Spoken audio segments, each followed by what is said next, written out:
First international conference on hydrogen energy CBIP के द्वारा बहुत ही महत्वपूर्ण आज का इस चिंतन सत्र में उपस्थित CBIP के सचिव श्री A.K. दिनकर जी,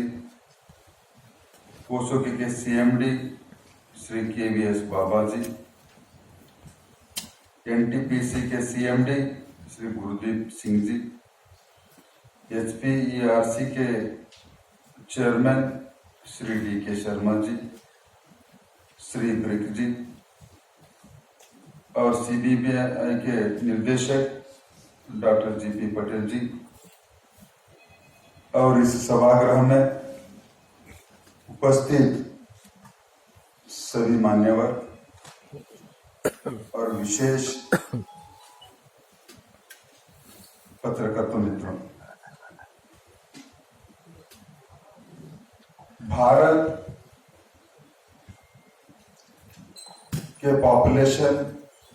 करीब 135 करोड़ है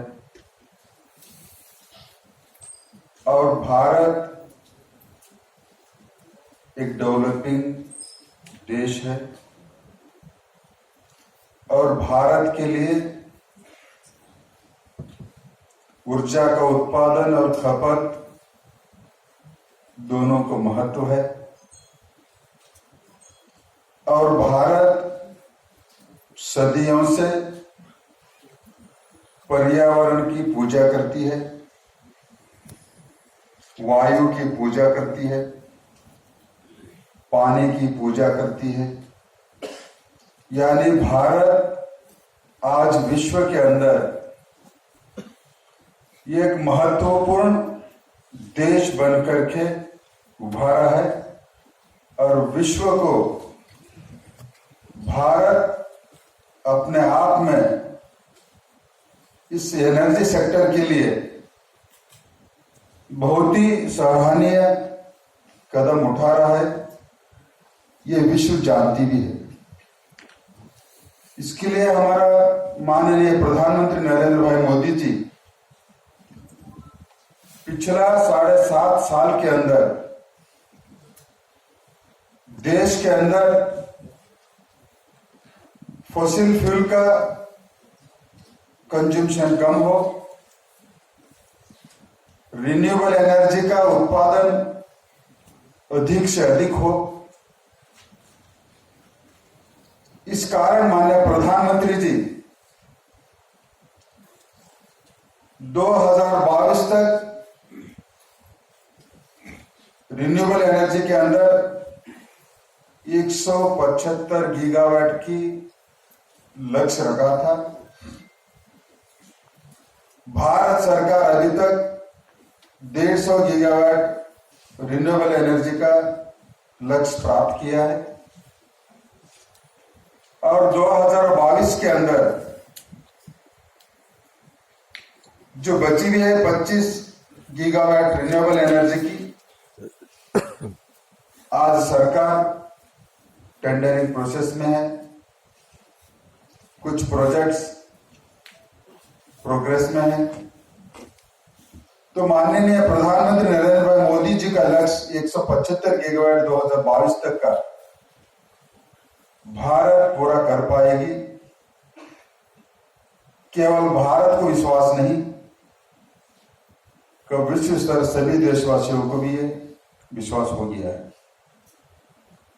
और माननीय प्रधानमंत्री जी विशेष करके पर्यावरण का बहुत ही चिंता भी करते हैं और लक्ष्य भी रखते हैं। माननीय प्रधानमंत्री जी 2015 के अंदर विश्व को भारत डीकार्बनाइजेशन के लिए प्रतिबद्ध है और हमें उस दिशा में भारत कार्य प्रवृत्त रहेगी। तो वही दिशा के अंदर वही कमिटमेंट के साथ में माननीय प्रधानमंत्री जी केवल एक स्लोगन के रूप में भारत डीकार्बोनाइजेशन का टारगेट रखेगा, ऐसा नहीं कहा, बल्कि माननीय प्रधानमंत्री नरेंद्र भाई मोदी जी ने भी कन्विक्शन के साथ, प्रतिबद्धता के साथ विश्व को कहा था कि हमने डीकार्बोनाइजेशन के लिए हम प्रतिबद्ध है। जैसे भारत विश्व के अंदर केवल 17% जनसंख्या है, लेकिन हमारा कार्बन एमिशन केवल 5% है। अन्य विश्व के अन्य देश संख्या कमी होगा, लेकिन उनका कार्बन एमिशन पॉपुलेशन के वर्सेस में हमसे भी ज्यादा है। माननीय प्रधानमंत्री जी कई दिनों के पीछे COP26 के सभा में विश्व को आश्वस्त किया था कि भारत, अभी हमने सुना था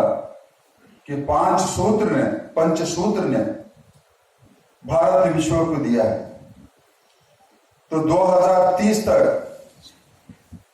हमारा 500 गीगावाट की रिन्यूएबल एनर्जी का लक्ष्य रखा गया है और उस दिशा के अंदर भारत कार्य कर रही है। उतना ही नहीं, 2030 तक renewable energy, non fossil fuels के अंदर 50% की एनर्जी भारत उत्पादन भी करेगा और खपत भी करेगी। और नेट जीरो जो कार्बन की जो लक्ष्य रखा है माननीय प्रधानमंत्री जी 2070 तक, तो निश्चित रूप में भारत 7.5 साल के अंदर जो लक्ष्य रखा था, वो लक्ष्य प्राप्त होने के बाद केवल भारतवासियों के लिए नहीं, बल्कि वैश्विक स्तर के सभी नेताओं को भी विश्वास हो गया कि भारत 2017 तक नेट जीरो कार्बन एमिशन की लक्ष्य पूरा कर पाएगी। तो इसी के लिए माननीय प्रधानमंत्री जी हाइड्रोजन मिशन 15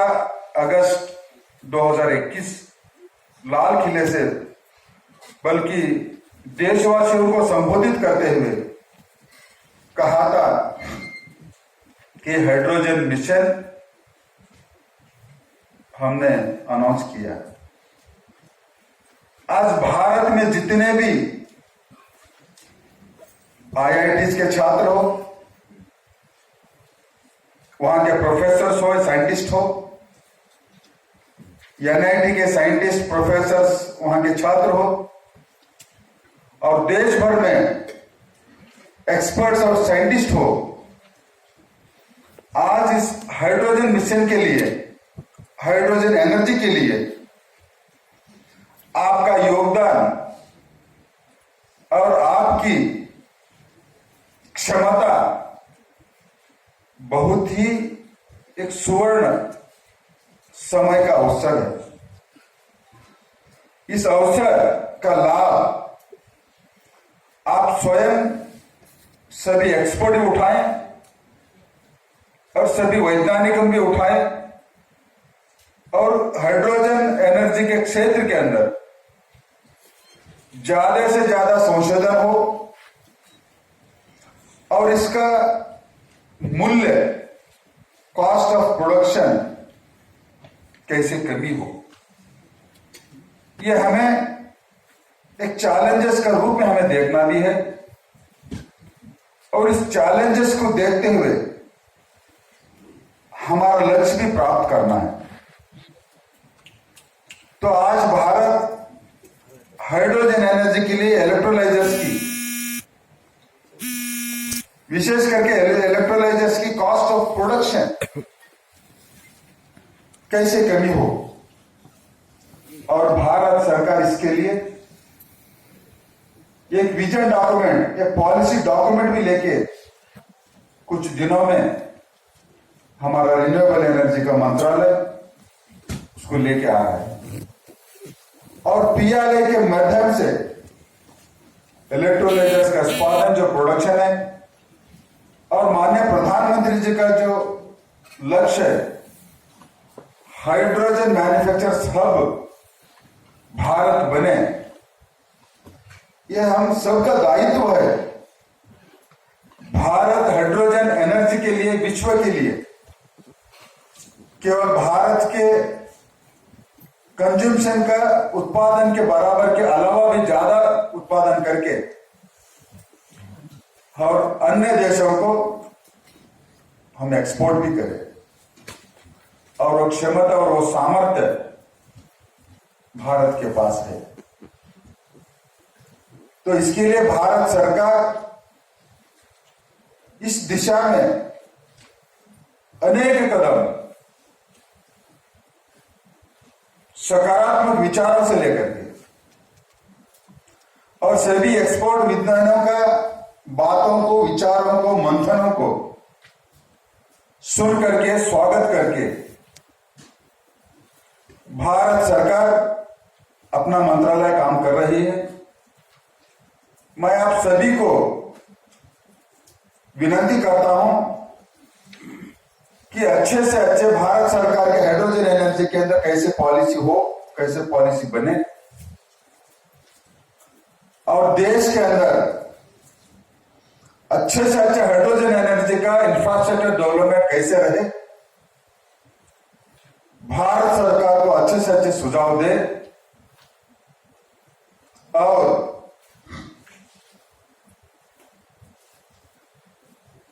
हाइड्रोजन एनर्जी का इस क्षेत्र के अंदर आज का चैलेंजेस, इसके अलावा भविष्य में चैलेंजेस क्या आ सकते हैं, उस चैलेंजेस को भी